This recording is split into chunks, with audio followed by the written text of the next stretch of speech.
हाय दोस्तों, आपका PM study centre में बहुत बहुत स्वागत है। तो चलिए आज के इस वीडियो में हम क्लास 12 फिजिक्स के 3 अंक में पूछे जाने वाले टॉपिक को देखेंगे और यह बोर्ड एग्जाम की दृष्टि से very very most important topic है। तो रदरफोर्ड का परमाणु मॉडल, रदरफोर्ड का परमाणु मॉडल का सिद्धांत बोर्ड एग्जाम में 3 अंक में पूछा जाता है। तो चलिए इसे देखते हैं। बहुत ही आसान है रदरफोर्ड का परमाणु मॉडल। पहला कि सभी पदार्थ परमाणुओं से मिलकर बने होते हैं। ये तो सभी जानता है कि सभी परमाणु, इन्होंने रदरफोर्ड ने बताया था कि सभी जो पदार्थ के परमाणुओं से मिलकर बने होते हैं। जो पदार्थ, कोई भी पदार्थ होता है वो परमाणुओं से मिलकर बना होता है। दूसरा है कि परमाणु के नाभिक में न्यूट्रॉन तथा प्रोटॉन उपस्थित होते हैं। तो परमाणु के नाभिक में न्यूट्रॉन प्लस प्रोटॉन उपस्थित होते हैं, और जबकि हमारा न्यूट्रॉन एक उदासीन होता है, और न्यूट्रॉन प्लस प्रोटॉन के योग को हम न्यूक्लियन भी कहते हैं। तीसरा है हमारा कि परमाणु के मध्य में धनावेशित नाभिक होता है। चौथा, रदरफोर्ड का परमाणु मॉडल यह रहा कि परमाणु का समस्त भाग नाभिक पर संकेंद्रीय होता है।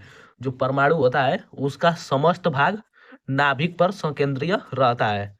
पांचवा यह है कि इलेक्ट्रॉन नाभिक के चारों ओर विभिन्न कक्षाओं में चक्कर लगाते रहते हैं और ऊर्जा का सतत वितरण करते रहते हैं, और अंत में नाभिक में गिर जाते हैं। और पांचवा जो रदरफोर्ड का परमाणु मॉडल है, उन्होंने यह बताया था कि जो इलेक्ट्रॉन होते हैं वो नाभिक के चारों ओर चक्कर लगाते हैं, और चक्कर लगाते लगाते हुए अपने ऊर्जा सतत रूप से व्यय करते रहते हैं, वितरित करते रहते हैं, और अंत में वे नाभिक में गिर जाते हैं। ये बताए थे रदरफोर्ड ने।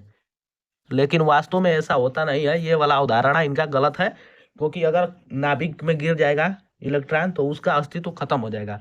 तो ये 5 थे हमारे रदरफोर्ड के परमाणु मॉडल। चलिए आइए अब बोहर का परमाणु मॉडल देखते हैं।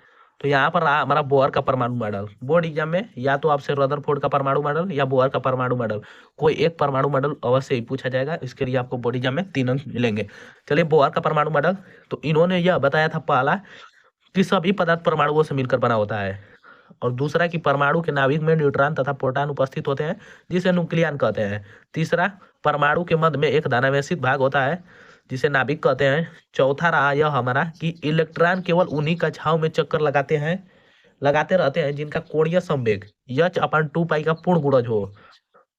तो इन्होंने चौथा अपना परमाणु मॉडल दिया था कि इलेक्ट्रॉन उन्हीं कक्षाओं में चक्कर लगाते हैं जिनका कोणीय संवेग h/2 का पूर्ण गुणज हो। चलिए देखते हैं कैसे। तो माना यहाँ पर कि यदि इलेक्ट्रॉनों का द्रव्यमान m तथा वेग v तथा कक्षा की त्रिज्या स्मॉल r हो, तो कोणीय संवेग बराबर एम वी आर। तो एम वी बराबर n/2 यन, ये हमारा यन है, n/2 का मतलब यन जो है वो हमारा, यन का मान कुछ भी हो सकता है। यहाँ पर यन का मान 1 से लगाई 2 3 का मान डैश डैश डैश हो सकता है, क्योंकि पूर्ण गुणज के रूप में होना चाहिए। 1 का गुणज हो सकता है, 2 का गुणज हो सकता है, और 3 का गुणज हो सकता है h/2 का मान। तो यह यहाँ पर एम बी आर बराबर n/2 होता है, और जहाँ h हमारा प्लांक दिया था, और यन हमारा मुख्य क्वांटम संख्या जिसका मान 1 2 3 4 कुछ भी हो सकता है। और पांचवा हमारा रहा बोहर का परमाणु मॉडल कि जब किसी इलेक्ट्रॉन के किसी कारणवश बाह्य ऊर्जा मिलती है, तो इलेक्ट्रॉन अपनी निश्चित निश्चित कक्षा को छोड़कर, यहाँ पर अपनी निश्चित कक्षा होगा, कक्षा को छोड़कर उच्च ऊर्जा स्तर में, उच्च ऊर्जा वाले कक्षा में चला जाता है, और वहां इलेक्ट्रॉन 10⁻⁻8 सेकंड तक ठहरता है और पूरा अपने निम्न कक्षा में आ जाता है, तथा लौटते समय विद्युत चुंबकीय तरंग के रूप में ऊर्जा उत्सर्जित करता है। तो देखिए, इसे समझने का प्रयास कीजिए। ये हमारा बड़ा लाइन तो है, लेकिन एकदम सरल है, आसान है। कहने जाने का यह मतलब है कि जब यहाँ पर एक हमारा परमाणु है और इसके चारों ओर यहाँ पर इलेक्ट्रॉन चक्कर लगा रहा है, और इसके ऊपर एक कक्षा है, तो जब ये कहीं से हवा कारणवश बाह्य ऊर्जा मिलती है, मान लीजिए इसे हीट करते हैं या कहीं से इसे बाह्य ऊर्जा मिलती है, तो ये जो इलेक्ट्रॉन इसमें, ये इलेक्ट्रॉन है वो तो ये नाभिक के चारों ओर चक्कर लगा रहा है, और वह ऊर्जा मिलने पर ये अपनी कक्षा को छोड़कर अपने से उच्च वाले कक्षा में यहाँ पर पहुंच जाता है, और यहाँ पर मात्र 10⁻⁻8 सेकंड तक ठहरता है।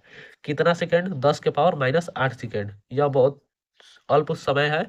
तो यहाँ पर 10⁻⁻8 सेकंड ठहरता है, और तुरंत अपने कक्षा में, निम्न कक्षा में आ जाता है, और लौटते समय विद्युत चुम्बकीय तरंग के रूप में अपने ऊर्जा उत्सर्जित करता है। तो पांचवा बोहर का परमाणु मॉडल यही था। तो बोहर का परमाणु मॉडल और रदरफोर्ड का परमाणु मॉडल आप बोर्ड एग्जाम में देकर जाइएगा, क्योंकि इन दोनों का परमाणु मॉडल से कोई एक की व्याख्या करने के लिए बोर्ड एग्जाम में 3 अंक में प्रश्न पूछा जाता है। तो आज के वीडियो में बस इतना ही, और यदि वीडियो पसंद आई होगी तो इसे ज़्यादा से ज़्यादा लाइक शेयर और चैनल को सब्सक्राइब करना ना भूलें। और वीडियो को पूरे लास्ट तक देखने के लिए बहुत बहुत धन्यवाद।